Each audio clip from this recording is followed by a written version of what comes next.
Ya, gereja itu sebenarnya adalah bukti paling otentik dari Kristus. Nah, kamu menolak gereja. Ya, kalau kamu menolak gereja, ya kamu menolak semuanya dong. Nah, tapi yang mau saya sikapi adalah masalah tentang ikon atau patung ini. Ini tidak fundamental. Yang paling fundamental Unitarian, SSY, Arianisme itu sama.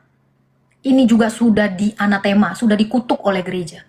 Dia mengajarkan Yesus yang lain, Injil yang lain. Ya, kamu menolak tradisi, tapi kamu bikin tradisi baru. Menurut Anda yang digambar ini, menurut Anda ini penyembahan kepada patung nggak? Ya. Oke, kalau patungnya diganti patung Maria? Tidak masalah. Nah, kan sudah saya bilang, nggak boleh nyembah patung selain patung Maria. Itu. Tidak boleh menyembah patung selain daripada patung Maria. Please, jangan framing dong. Kok framing? Anda sendiri kok yang mengatakan itu, Pak. Gimana? Itu tadi saya katakan itu tidak salah dalam Alkitabiah yang dibawa juga tadi. Ya. Maksudnya Bapak ini nggak bisa menjelaskan, harusnya dia menjelaskan kami itu menyembah Allah, dan kenapa kalian sujud di depan Maria? Kami menghormati dia ya sebagai orang kudus dan memohon doanya, kan bisa dijelasin gitu. Itu loh. Bun, Tritunggal sama Trinitas itu maknanya sama. Iya, sama. Tritunggal, Trinitas itu sama. Apa ini? Naik kau Agatha, jangan cengesan. Apa tuh cengesan? Gak tahu aku. Patung Yesus saja nggak boleh, apalagi patung Maria. Di mana dikatakan tidak boleh mematungkan Tuhan Yesus? Nggak ada. Ini ya, yang nggak perlu juga di depan patung Maria juga kali. Nggak perlu juga. Mereka tuh kan menghormati Bunda Maria. Itu loh. Nih ya, kalian, nih saya kasih langsung ya bukunya ya teman-teman ya. Jadi ada yang namanya, mudah-mudahan kalian paham ya. Ini ya teman-teman ya. Ini saya langsung kasih ya. Ini jejak sejarah. Oke. Ini gereja ortodoks, gereja mula-mula. Nih, dengar. Ini pernyataan Jana Suci Yohanes dari Damaskus, John of Damascus ya. Aku tidak menyembah materi, aku menyembah pencipta materi yang menjadi materi demi aku dan menerima tinggal di dalam materi dan melalui materi mengerjakan keselamatanku. Dan aku tidak akan berhenti menghormati materi yang melaluinya keselamatanku dikerjakan. Ini ya, dikatakan ini penjelasannya seperti ini. Oke, jadi dikatakan seperti ini. Ini Yohanes membedakan antara adoration, pemujaan, penyembahan, junjungan hanya kepada Allah semata, dan honor, penghormatan, pemuliaan, penghargaan yang diberikan kepada sesuatu yang memiliki keagungan. Ya, seperti para malaikat dan kemah pertemuan di padang gurun atau Yakub bersujud di atas tongkatnya. Ia juga menunjukkan bahwa beberapa ikonoklas bersedia membuat gambar Kristus dan Bunda Allah, tetapi tidak ya ini tidak membuat ini. Ini penolakan si ikonoklastik. Gitu. Jadi orang Kristen itu tidak menyembah ini tadi. Tidak menyembah materi, tetapi kami menyembah pencipta materi dan yang menjadi materi. Begitu. Ya. Sudah paham ya, teman-teman? Mudah-mudahan kalian tahu. Jadi ada orang-orang ya ikonoklastik. Gitu. Ya, nih saya bacakan lagi ya. Yohanes juga menunjukkan bahwa dalam Perjanjian Lama Allah telah memerintahkan gambar-gambar digunakan untuk menghiasi kemah pertemuan. Belum paham belum? Nih, saya baca. Tanganku sakit ya. Yohanes juga menunjukkan bahwa dalam Perjanjian Lama Allah telah memerintahkan gambar-gambar digunakan untuk menghiasi kemah pertemuan, tabut perjanjian, jubah para imam, kerub ditampilkan di atas tabut dan kedua sisi tutup pendamai, di mana kemuliaan Allah dinyatakan. Jadi bukan lambang. Kemah, pertemuan itu sendiri merupakan gambaran dari tempat kudus surgawi. Allah telah mengilhami Bezalel untuk membuat benda-benda liturgi dipergunakan dalam penyembahan kepada Allah dan menghiasi kemah pertemuan serta jubah imam dengan sulaman dan permata. Tak satu pun dari benda-benda itu dipuja demi kepentingan sendiri, tetapi melalui benda-benda itu umat dituntun untuk mengingat keajaiban-keajaiban di masa lampau dan menyembah Allah. Pembuatan keajaiban-keajaiban, ya, patung-patung itu adalah gambar-gambar yang berfungsi sebagai peringatan. Sebagai peringatan, mereka tidak bersifat ilahi, tetapi menuntun untuk mengingat kuasa ilahi. Oke, salah satu contohnya ya, dikatakan menuntun mereka kepada kuasa ilahi. Contohnya ya, saya kasih tahu ya, tiang awan, tiang api, apakah Allah adalah tiang api? Apakah Allah adalah tiang awan? Bukan, tetapi itu semua materi, ciptaan yang bisa dilihat, yang menuntun manusia kepada Allah. Yang menuntun semua orang-orang di Israel kepada Allah itu kan melalui materi. Itu kan gambaran semua itu. Manusia, malaikat, ya kan? Terus apalagi itu, semak yang tidak terbakar. Itu. Kita itu, coba-coba. Waktu Maria melahirkan keilahian Yesus yang satu dengan kemanusiaannya, atau yang kita kenal sebagai inkarnasi, siapa yang menuntun manusia itu kepada Allah? Malaikat toh. Yang menuntun gembala-gembala itu kepada Allah, kepada Yesus, siapa? Malaikat itu ciptaan. Ya toh? Kepada Maria dan kepada kemanusiaannya. Bisakah kita melihat Allah yang tidak terhampiri itu, yang tidak terlihat itu? Tidak bisa. Tetapi melalui ciptaan-ciptaannya, kita itu dituntun untuk sampai kepada Allah. Penjelasannya harus seperti itu. Jadi orang tidak salah paham. Jadi adakah kita menyembah materi? Adakah kita menyembah makhluk? Tidak. Kami tidak menyembah manusia. Kami menyembah Allah yang mengimanenkan dirinya atau yang menambahkan materi. Jadi yang kami sembah itu bukan materi. Kami menyembah pencipta materi. Begitu. Jadi yang menuntun, jadi semua benda-benda kudus itu kan kemah pertemuan, bait Allah. Itu kan mengingat kita bahwa kuasa Allah pernah dinyatakan di situ. Loh kok gimana? Kenapa males sekali sih menggunakan kata yang bisa menjelaskan gitu. Hanya orang-orang yang tidak bisa menjelaskan yang merasa itu kayak penyembahan berhala gitu loh.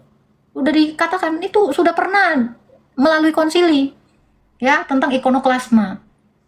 Dan yang mau saya luruskan, tabut perjanjian itu adalah tanda kehadiran Allah. Dan tabut perjanjian itu materi itu menuntun kita kepada Allah. Apakah ketika Yosua sujud di depan tabut perjanjian itu, tabut perjanjian itu adalah Allah? Bukan, tetapi tabut perjanjian itu menuntun kita sampai kepada Allah. Gitu. Nih ya, menyembah patung sama menyembah batu. 11, 12. Oh, kami tidak menyembah batu. Kami tidak menyembah patung. Siapa yang menyembah patung? Tetapi melalui benda-benda kudus, benda-benda materi itu, yang materi itu, kita itu dituntun kepada Allah. Gitu loh. Kan kita pernah, jadi itu kan fungsinya ikon itu apa? Mengingat kita pernah ada kuasa Allah dinyatakan di situ. Loh sama seperti kerup itu, kuasa Allah kan pernah dinyatakan melalui malaikat itu. Begitu. Ya, jadi cara nalarnya itu seperti itu. Ya kalau dikatakan 11, 12 lah, Allah mereka kan nggak pernah menyatakan diri. Makanya disebut berhala. Kenapa ada larangan? Ya, waktu di dalam Keluaran 20, kenapa Allah melarang itu? Ya karena Allah belum menyatakan diri. Allah belum menyatakan diri di situ. Dalam rupa manusia.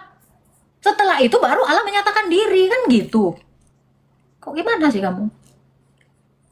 Sama dengan kubus ireng? Ya enggak lah, orang Allah mereka nggak pernah berkata-kata. Allah mereka kan ya turun. Allah kita turun. Bertemu dengan para nabi dan para rasul. Siapa bilang lama? Ya beda. Kita tidak pernah mengenal Allah mereka. Kita mengenal Allah kita. Kita menyembah itu. Menyembah Allah yang kita kenal itu. Yohanes 4 ayat 22 itu. Kamu menyembah apa yang tidak kamu kenal. Kami menyembah apa yang kami kenal. Sebab keselamatan datang dari bangsa Yahudi. Itu loh. Seperti itu. Ya, nih. Oke, ini saya ulang lagi, mungkin kalian belum tahu, tadi saya sudah bacakan. Jadi, kita tahu ada seorang Kaisar Leo, ya, kaisar dari barat, ya. Dulu gereja itu satu, gereja Romawi yang ada di timur dan ada di barat. Kaisar Leo inilah yang dikirimin surat sama si RT6, sama si Yazid II, gitu kan. Oh, kamu, ya, salam.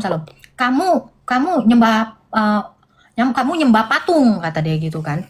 Oh tidak, kami tidak nyembah patung, kata Kaisar Leo. Tapi dia terus-terusan dituduh sama RT6, kalian nyembah patung. Kaisar Leo membalas lagi, kamu juga nyembah Ka'bah, kamu nyembah batu.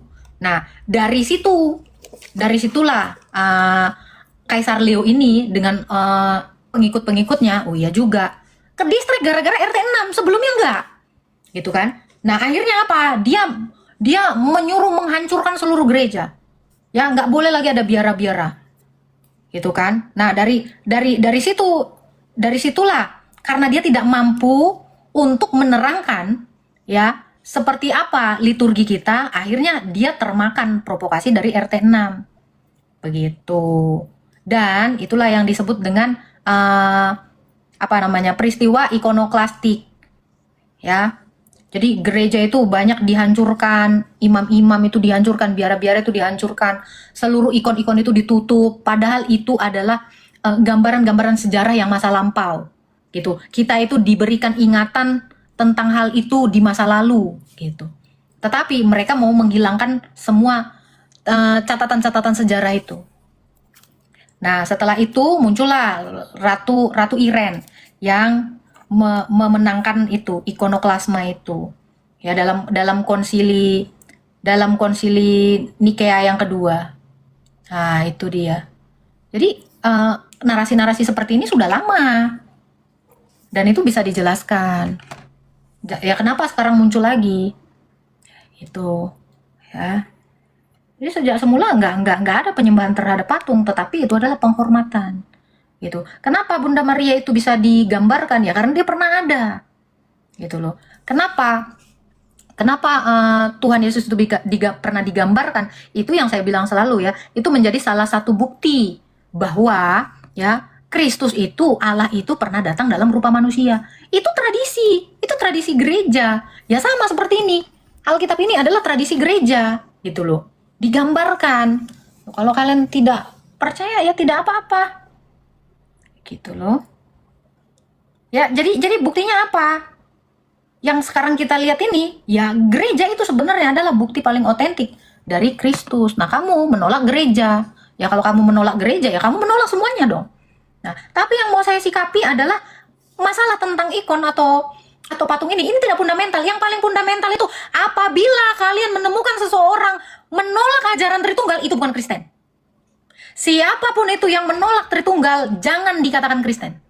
Karena semua orang Kristen itu percaya bahwa Sang Bapa, Sang Putra, dan Sang Roh Kudus itu satu dalam ilahinya. Jadi kalau menolak Tritunggal, ya kamu itu bukan Kristen. Yang mengatakan Yesus nggak punya Tuhan, itu bukan Kristen. Yang mengatakan Yesus punya Tuhan, itu juga bukan Kristen. Mana ada orang Kristen mengatakan Yesus punya Tuhan, sementara dia Tuhan, dia Allah yang inkarnasi, dia Allah yang menjadi materi, dia Allah yang menjadi manusia.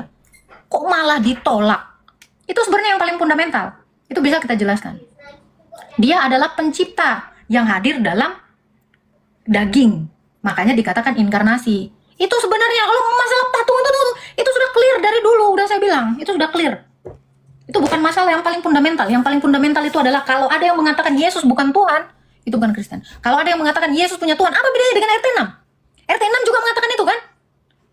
Sembahlah Tuhannya Yesus, gigi kau. Itu bukan Kristen itu. Tidak pernah ada yang menolak kekristenan. Tidak ada yang pernah menolak ketuhanan Yesus. Tiba-tiba, maaf ya, ajaran-ajaran bidat kayak gini, ini sama seperti bidat RT6. RT6 itu menolak keilahian Yesus. Siapa yang mendukung RT6? Ya kamu jadi bagian mereka. Gitu. Ya kalau tidak mengerti ajaran Kristen, jangan mengajarkan ajaran Kristen. Mending kau mandi lumpur. Ya, yang menolak Tritunggal itu sudah pasti definisi bukan Kristen. Itu adalah Unitarian. Karena ajaran Unitarian, SSY, Arianisme itu sama. Ini juga sudah dianatema, sudah dikutuk oleh gereja. Dia akan mengajarkan Yesus yang lain, Injil yang lain. Ya, kamu menolak tradisi, tapi kamu bikin tradisi baru. Oh iya, kamu bikin tradisi sendiri. Coba ibadah kau tuh. Dari mana itu? Dari mana ibadah kalian itu?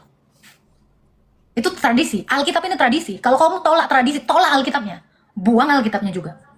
Karena Alkitab ini adalah tradisi suci gereja. Produk dari tradisi suci gereja ini. Itu 2 Tesalonika 2 ayat 15. Berpegang teguhlah kamu pada tradisi-tradisi lisan dan tulisan.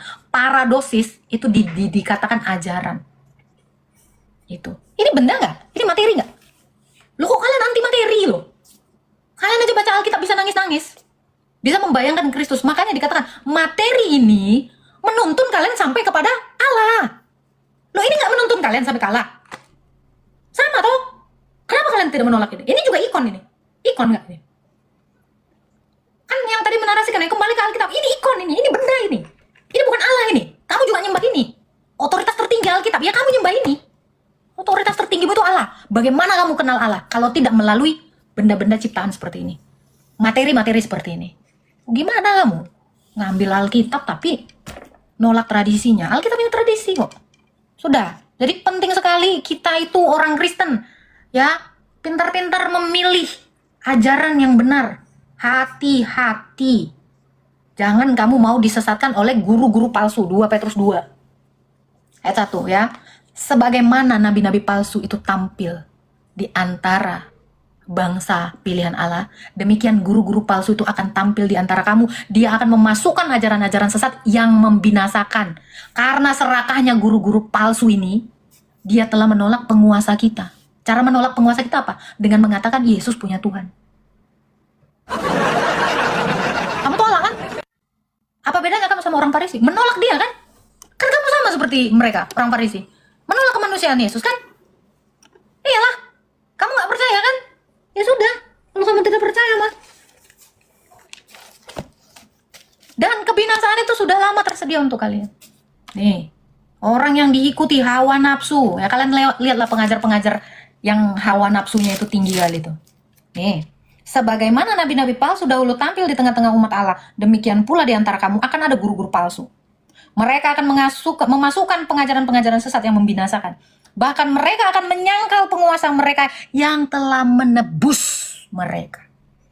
Ya, dengan demikian segera mendatangkan kebinasaan atas diri mereka. Banyak orang akan mengikuti cara hidup mereka. Ingat, banyak orang yang mengikuti cara hidup mereka yang dikuasai hawa nafsu. Karena mereka jalan kebenaran dihujat. Karena ajaran-ajaran sesat itu, Yesus itu dihujat. Dihujat apa? Punya Tuhan. Oke. Karena serakahnya guru-guru palsu itu berusaha mencari untung dari kamu dengan cerita-cerita isapan jempol mereka. Untuk perbuatan mereka itu, hukuman telah lama tersedia, kebinasaan tidak akan tertunda. Itu. Bagaimana menurut kalian? Ya. Seperti itu. Makanya saya bilang, kalau kamu tidak selesai. Begitu. Ya. Jadi kalian juga itu lihat-lihat juga. Susah bun, kalau sudah bebal, banyak yang bebal. Ya, tidak apa-apa. Tidak masalah untuk itu. Yang penting kalian jangan seperti itu. Gitu loh. Menyembah simbol sama aja berhala. Jangan ada padamu patung menyerupai apapun. Menyembah simbol, ya sudah, kalau gitu gereja kamu itu jangan ada salib. Jangan juga pergunakan Alkitab. Jangan gunakan. Semuanya jangan kamu gunakan. Sama kamu. Kamu gini aja gitu. Dan jangan bergereja. Jangan ekaristi. Jangan ekaristi. Ya, karena roti dan anggur itu simbol. Iya. Jangan juga kamu dibaptis. Ngapain kamu? Ngapain? Ngapain kamu dibaptis? Untuk apa kamu dibaptis? Hah? Ngapain kamu dibaptis? Itu kan benda, nggak usah. Langsung aja roh suruh turun aja gitu. Jangan, nggak usah dibaptis sayang. Iya, nggak usah ada salib.